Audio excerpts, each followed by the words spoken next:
Making and flying kites is an art form that originated in Asia ages ago.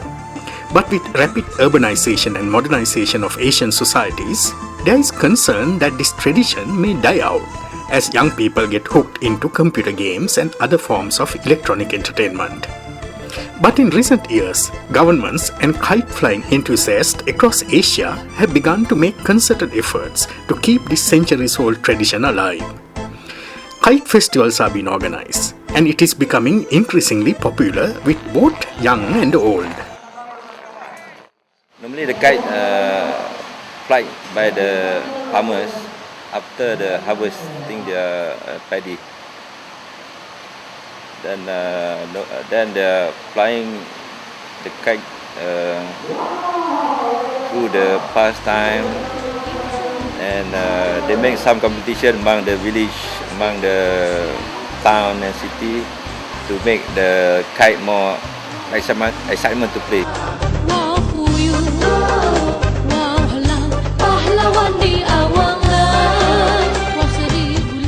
Kites can take months to design, another few months to perfect. Bright colored patterns and intricate shapes are cut out of paper to build up the body of the kite. The finishing touches consist of adding the likes of long ribbons. When they are attached to the kites, some sporting wingspans wider than the largest birds of prey, the sight is fantastic. Today, there are also many other modern designs.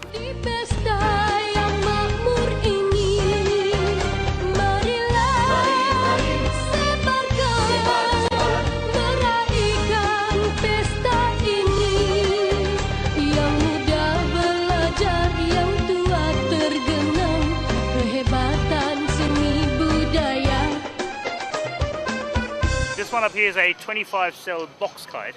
It's a rhombus box, and what I do is, the way it flies in the sky, it's got the bottom part's got dihedrals, and it has lots of tails. So with the strong winds, the tail sort of helps to stabilize it. But I like to make it move in the sky, so as it moves in the sky, it creates optical illusions. Wow bulan, wow jala budi, wow kucing. Generations of people in Asia have been making kites, and for many it is still a livelihood.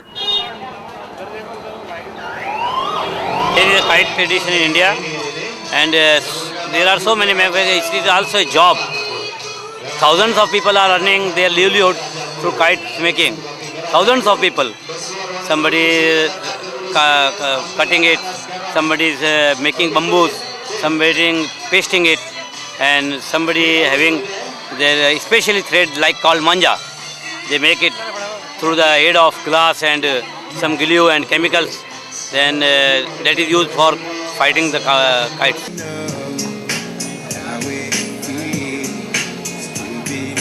Though kite flying is believed to have originated in China, it is in Indonesia and Malaysia that kites became a national symbol, with even the Malaysian airlines adopting it as their logo. It is considered to be one of their ancient arts.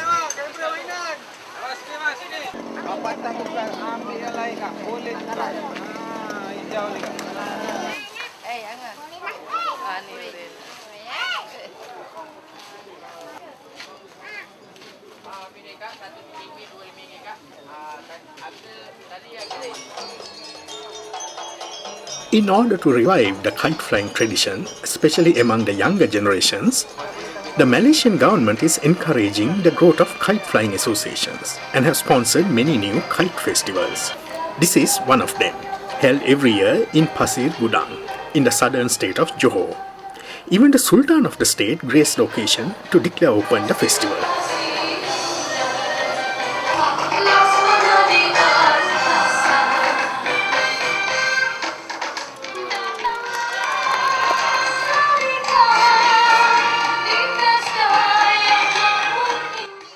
The Pasir Gudang Kite Festival is held in February each year, just before the onslaught of the hot monsoon season. Thousands of people, both young and old, attend this weekend festival. The kites flown here reflects the diversity of designs of modern kites, some of which takes real effort to get it off the ground.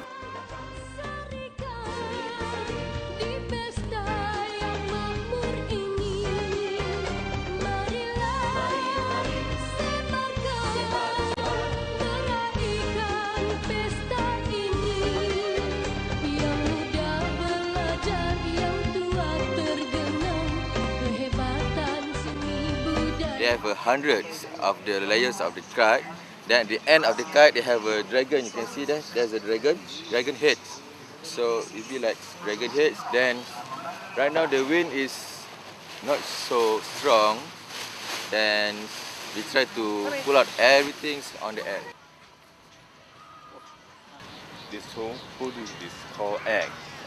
We make this noise for ribbon. We try to win. We will make noise loud.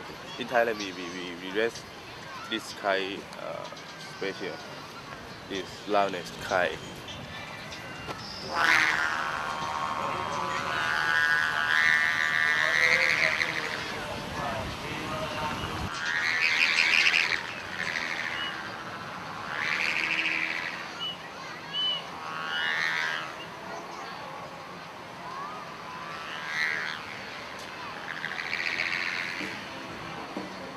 Kite festivals like this not only attract locals but also many from overseas, some even from faraway lands. They bring along many different designs of kites and flying techniques.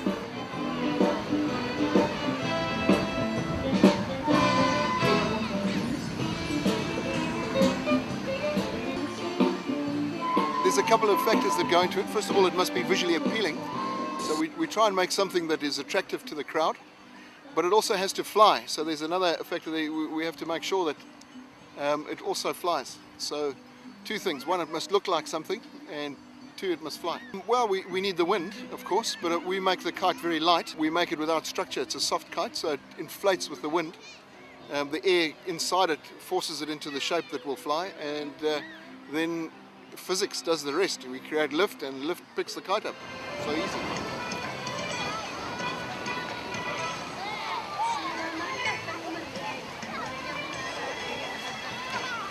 Okay, I was flying two-line kite. It can move to the left, it can move to the right, depending on how you do wrist movement. So if you are familiar with how it moves, it flies, you can make it go left, go right, go up, down, make it steady. And you can do stunts. The kite is very safe to play among the children and the crowd because it's got no sticks. It's just soft fabric material, and the kids want to touch it. The kids, I drop it among the kids crowd, and they love it. And they were probably wondering how it flies.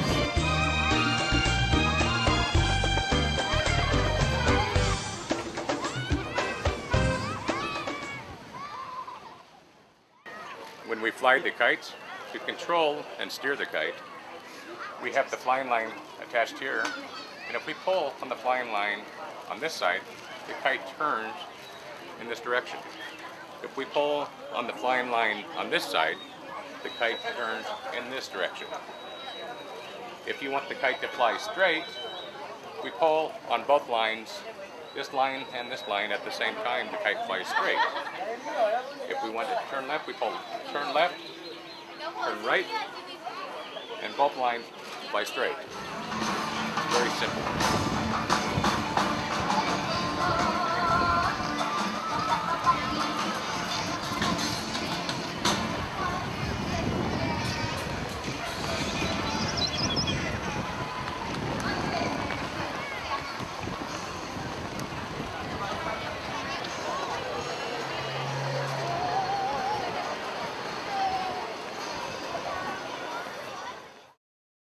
It's a circle kite.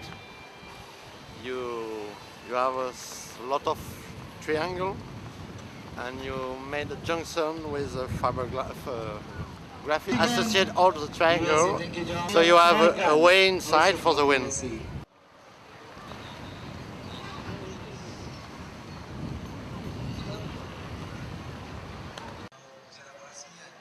Actually, the kite is called a Tai Chi kite.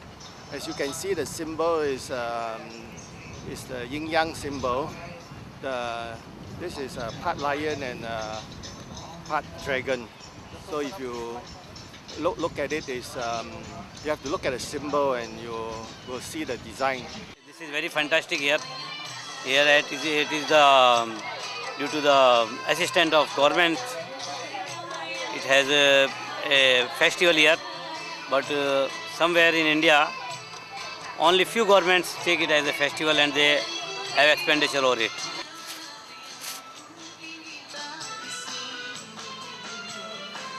Fighter kite is one of the very difficult kite to fly now.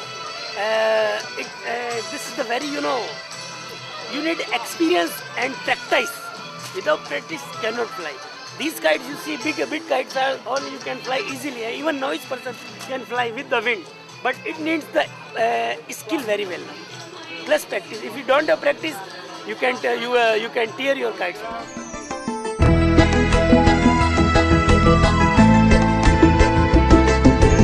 There's going to be a Rokkaku battle. Rokkaku, it's 6 sides. All these kites have 6 sides.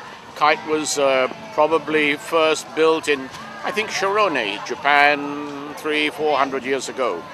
The tradition today is that there should be a Rokkaku fight at kite festivals, usually 3 rounds. The object is for the kite that is last cut down to be the winner. So if there are 12 kites, first kite down gets no points.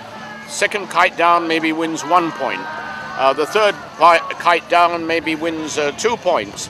And the last kite will win the maximum number of kites, and that kite is the winner. Usually there are 3 rounds. I don't know how many there are going to be today, but I can assure you it's going to be very exciting and great fun. And can I tell you this, when you're looking at Rokkaku battle, of course you want to look up at the sky and see what kite is being cut down. You've also got to look at the ground, because there'll be a lot of dirty work going on the ground. People will be winding their kite lines around the bodies and the feet of other people to try and bring them down. And they will do any dirty trick to win. So watch out.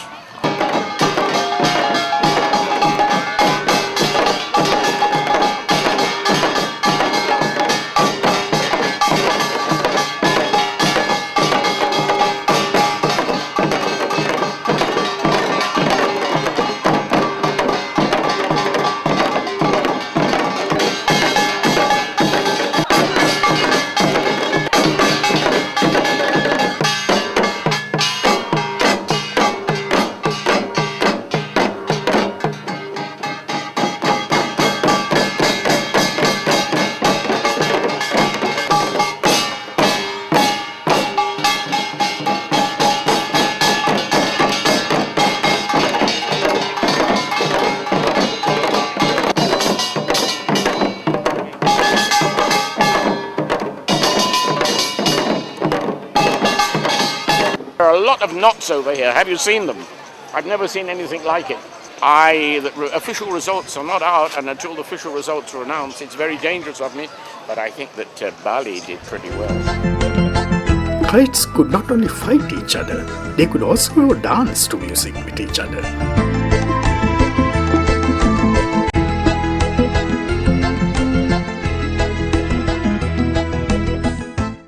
Normally we do formation, flying in the sky, formation, doing a lot of execution at the same time. It's a ballet. It's a ballet, meaning you execute your movement at the same time. Everybody move at the same time. So according to the music that we play, so this is what we call ballet as team flying. Because we are familiar with this figure. We call it figure. So there are a lot of figure, the geometrical figure. We do round, we do square, we do hexagon, pentagon, everything. So we do a snap stall, and we do a bit of tricks, moving around, moving the kite around together with the music. It's sort of like putting the kite dancing on the sky.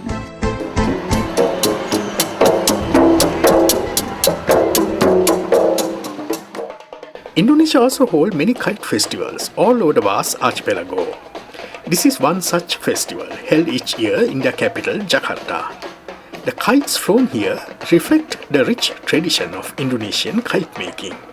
One thing that the important thing why we make the kite festival in Indonesia, because we found a kite from leaf, because we know the story of the kite is from China.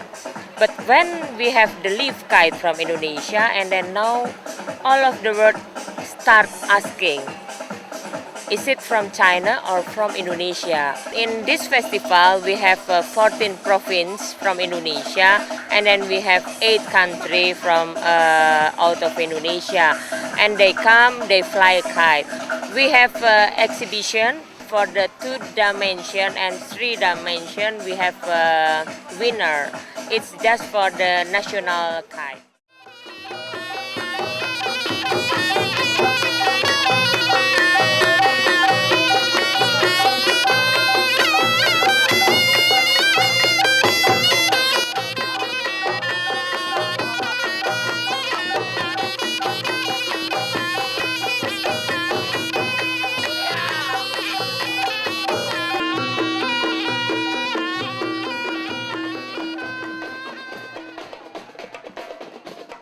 The kite makers are now preparing for the judging panel to inspect their kites.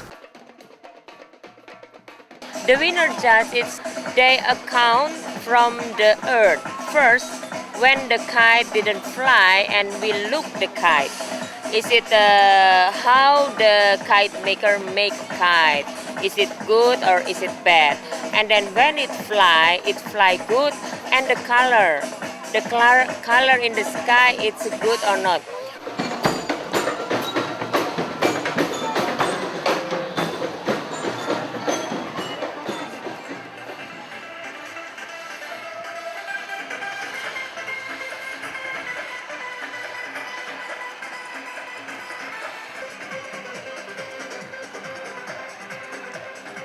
Kite people, it's popular for the fighting kite. I think the fighting kite is more popular.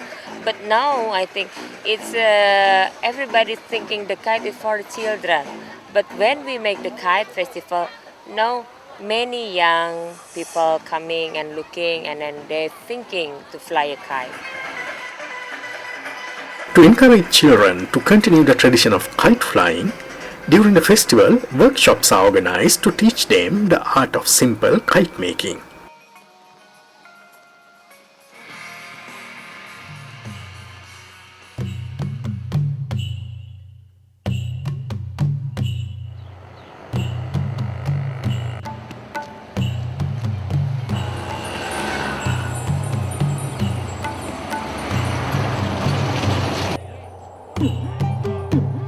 In India, kite flying is still an integral part of the living culture. Every year on January 14th in Gujarat state, it is such a popular festival that even the state government has declared the day a public holiday.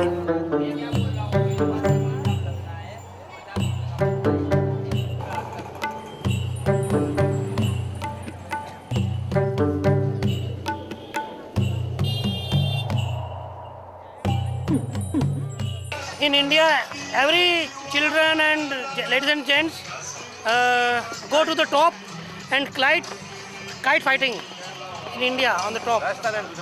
Yeah, there are so many types of traditional kite in India. The children make kite themselves and fly. This festival is known as Uttarayan. It is also known as Makar Sankranti across India. It marks the movement of the sun into the northern hemisphere. It is a belief that the gods, who are believed to have slumbered for 6 months, are now awake and the portals of heaven are thrown open. It is a major festival of thanksgiving and merrymaking in Gujarat, where flying kites forms a major part of the celebrations.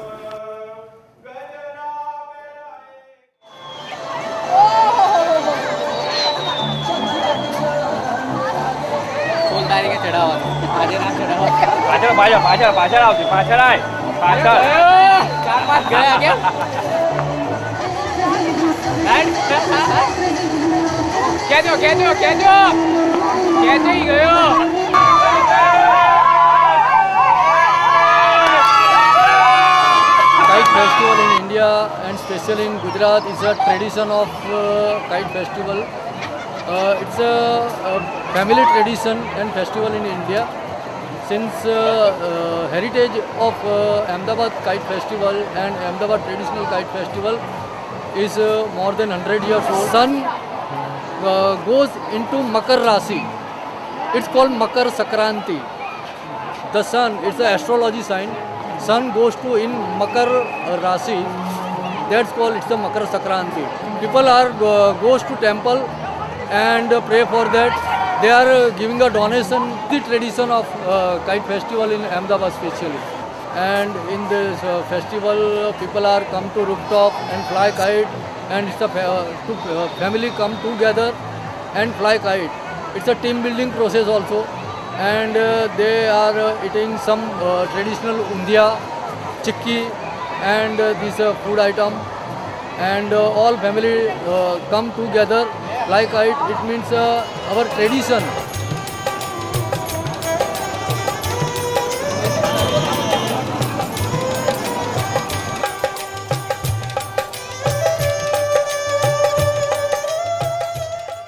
Here at the heart of Ahmadabad city is Patang Bazaar, which is kept open 24 hours a day during Uttarayan week. Even at this late hour of night, traders are doing brisk business.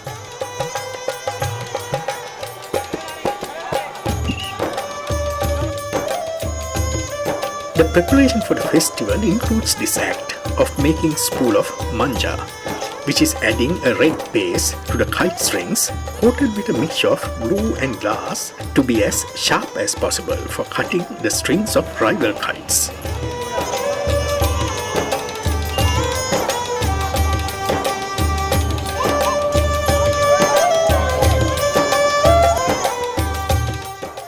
Throughout the day, people young and old, men and women, fly kites from everywhere, in parks, playgrounds and rooftops.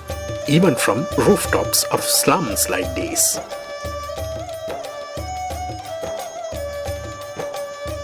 Kite fighting is a very popular sport, like traditional sport, our traditional sport in Ahmedabad.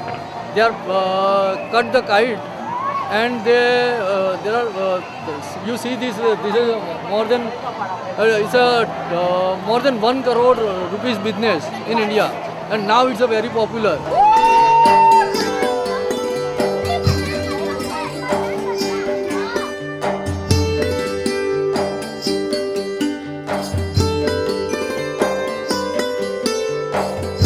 The rooftops are the most popular locations for flying kites from. It is also a social occasion where friends, relatives and families gather for a day-long picnic.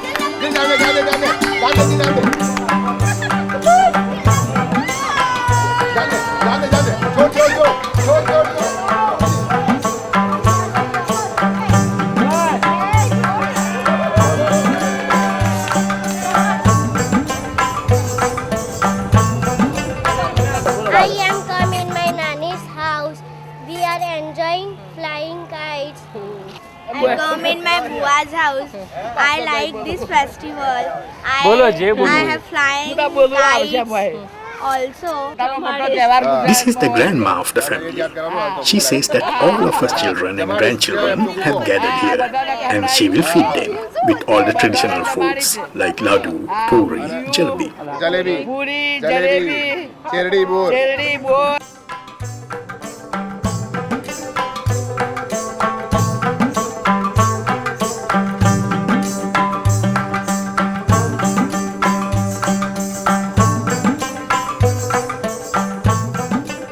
I am enjoying my mother-in-law. I am very happy. Some any things of enjoy my 2 childs. Hare taru mate gumavish. Chhaye ne jab piyane.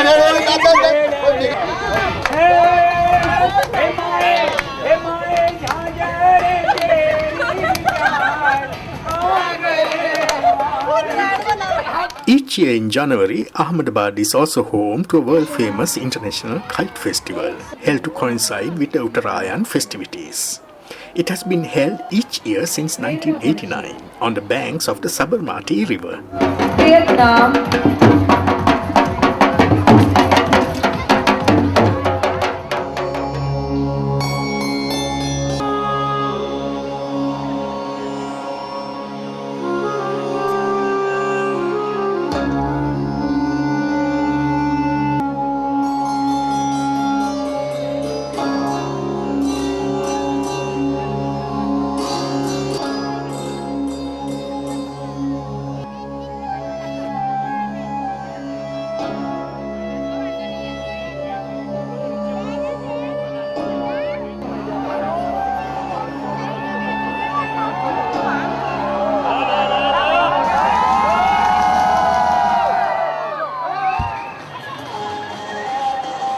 We are now coming towards the most exciting part of the festival, the night flying of kites. This festival is not only for the young people, from little children and from the old age people also they enjoy this festival.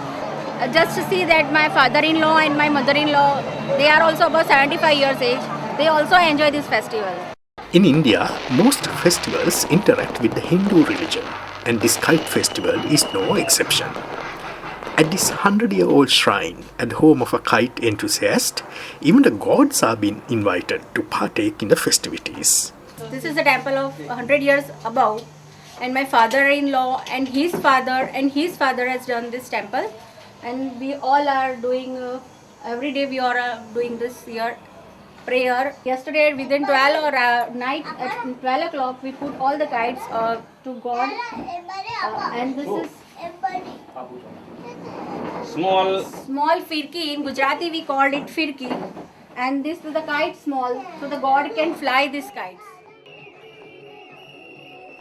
This is called a tukal, and the candle lit at the bottom allows this kite to lift up into the night sky. It makes a great sight at night in the city sky of Ahmadabad.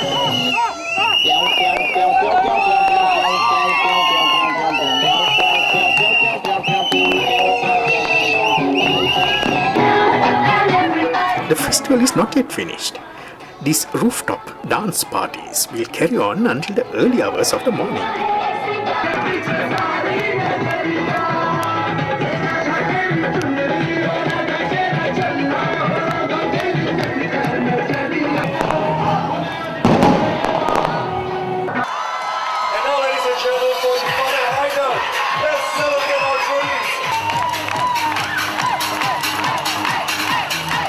In this ultra-modern city-state of Singapore, one would imagine that modernization and electronic entertainment would have killed any chance of the Asian kite-flying tradition surviving.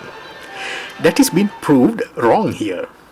At this kite festival, sponsored by the government-linked National Trade Union Congress, it shows that there is still space within the concrete jungle to fly kites. And Asians, young and old, still loves to fly a kite. How do you do it, Mom? Like this.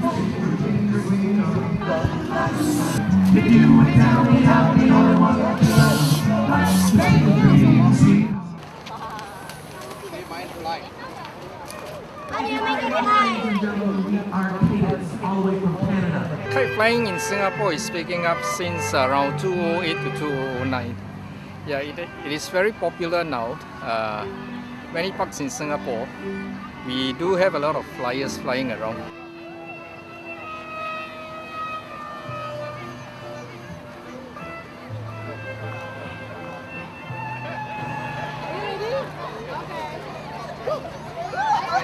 Wait. Opposite, the other side. No, it's entangled already. To overcome these teething problems of getting back to an age-old tradition, Singaporeans, both young and old, are being taught the fundamentals of making a traditional kite. What we have here is usually this kite festival where everybody comes out to fly. There's not really a competition.